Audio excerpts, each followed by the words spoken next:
कोविड-19 महामारी को छोटी मोटी नहीं, बहुत बड़ी महामारी थी, दुनिया के सामने संकट था।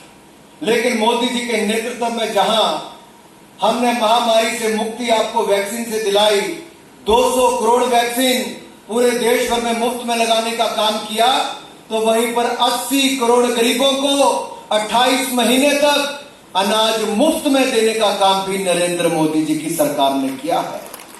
ये दुनिया का कोई देश नहीं कर पाया है, ये हिंदुस्तान ने ही करने का काम किया। और अगर हम चाहें जागरूकता ज्यादा फैलाएंगे और जागरूकता होगी तो लोग सही खाएंगे।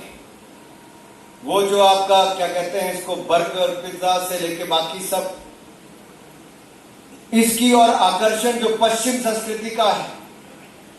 अमेरिका में देखिए मोटापे से शिकार कितने लोग हैं, बाहर के देशों में देखिए कितने हैं, क्योंकि उनके खाने पीने का जो अंदाज फास्ट फूड का, ये फास्ट फूड के चलते लाइफ स्लो हो जाती है। क्योंकि जब मोटापा हो जाएगा तो बहुत सारी बीमारियां लगेंगी, बीमारियों के कारण अस्पताल में ज्यादा समय देंगे और भारत सरकार को, राज्य की सरकार का पैसा भी आपके इलाज के ऊपर ज्यादा खर्च होगा। आपका लंबा जीवन की बजाय कम जीवन हो जाएगा, स्वस्थ जीने की बजाय बीमार जीने का मुश्किल सामने पैदा हो जाएगी। आज देखिए दुनिया वापस जो हमारी पारंपरिक डाइट होती थी, वापस उसी दिशा में वापस चली, क्योंकि हजारों वर्ष लगातार जिस किसान ने काम किया, मेहनत भी की, उसको पता था कि क्या पैदा करना और क्या खाना है, किससे आपने स्वस्थ रहना है। लेकिन हमारे यहां पर स्वास्थ्य की सुविधाएं नहीं थी, इसलिए औसत एज 47 वर्ष के लगभग थी। लेकिन पिछले 75 वर्षों में स्वास्थ्य पर काम किया गया। अब औसत एज आपकी बढ़ते बढ़ते बढ़ते बढ़ते 65-70 साल के लगभग आनी शुरू हो गई। जापान में औसत एज 87 वर्ष है, क्योंकि वो हेल्थी खाते भी, हेल्थी जीते भी, वो ज्यादा ऑर्गेनाइज्ड है हम सबसे। अगर हम भी अपने पौष्टिक आहार की ओर ध्यान देंगे, न्यूट्रिएंट्स का ध्यान देंगे कि डाइट में क्या होना चाहिए। सीएमओ साहब, बहुत सारे लोगों को तो यही नहीं पता चलता कि दाल में कितनी प्रोटीन्स है, बाकी सब में क्या क्या है। वेजिटेरियन के लिए प्रोटीन्स कहां से मिलेंगे, कैप कहां पे होगा, फैट कहां से आने वाले, वो सब बताना पड़ेगा। इसका बहुत एक साधारण तरीके से कैसा चार्ट बने कि दिन में आपको ये चीजें खानी है, सुबह ये, दोपहर को ये, रात को ये, उसके अलग अलग ऑप्शंस होनी चाहिए कि किस चीज में क्या खाने से आपको कितनी प्रोटीन्स दिन में मिलेंगी और क्या खाने से आपके फैट्स कितने बढ़ जाएंगे। जब हम इसको आम आदमी की भाषा में समझाएंगे, तब जाकर आम जनमानस उसका लाभ उठा पाएगा। मैं चाहता हूं ये ईट राइट मेला तभी सफल होगा जब आप इसका चार्ट बनाएंगे।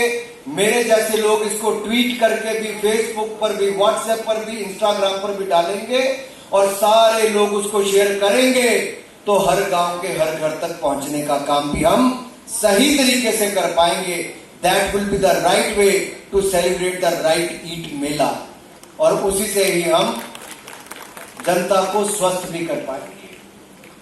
मैंने इसी तरह की मोबाइल मेडिकल यूनिट, ये तो जांच करने के लिए फूड सेफ्टी ऑन व्हील है, प्रयास संस्था के माध्यम से बहुत सारी गाड़ियां पहले हिमाचल के अलग अलग कोने में चलाई हैं। 8 लाख से ज्यादा लोगों की मुफ्त में जांच, उपचार और दवाइयां मुफ्त में देने का हमने काम किया है। लोगों का करोड़ों रुपया बचाने का काम किया है। लेकिन जब उनकी जांच करो, आप सबकी डिटेल पढ़ो, तो 75 से 80% लोगों की बीमारियां लाइफस्टाइल रिलेटेड है।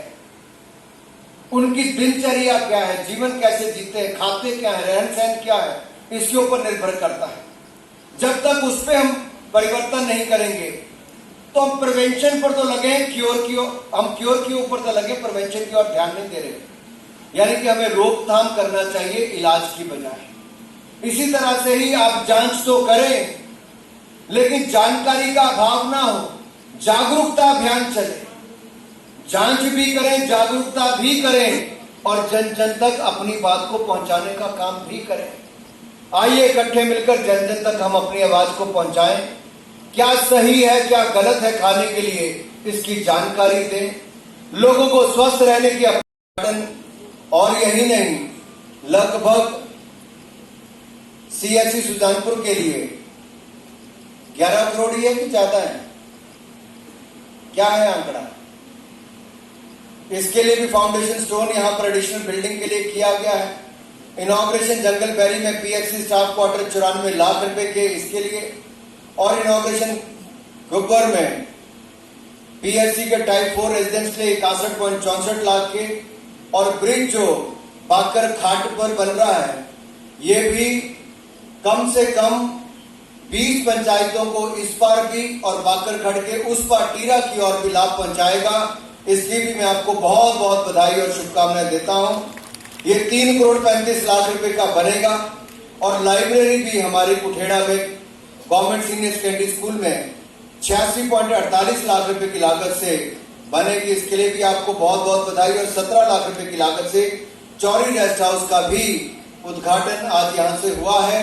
यही नहीं मित्रों, हमीरपुर के पांचों विधानसभा क्षेत्र में 16 लाख रुपए की लागत से प्लास्टिक के कूड़े को वहां पर ट्रीट करने के लिए जो संयंत्र लगे हैं, ये लगभग 1 करोड़ लाख का खर्चा करके जिला हमीरपुर एक ऐसा जिला हिमाचल प्रदेश में बना है जिसके पूरे पांचों विधानसभा क्षेत्र में प्लास्टिक कूड़े को संयंत्र जो है वो लगा दिए गए हैं उसकी ट्रीटमेंट के लिए। ये भी एक बहुत बड़ा काम हुआ है, इसके लिए भी आप सबको बहुत बहुत बधाई। सभी अधिकारियों का धन्यवाद, आप सब जुड़े, सबको बहुत बहुत बधाई। जय हिंद, जय हिमाचल।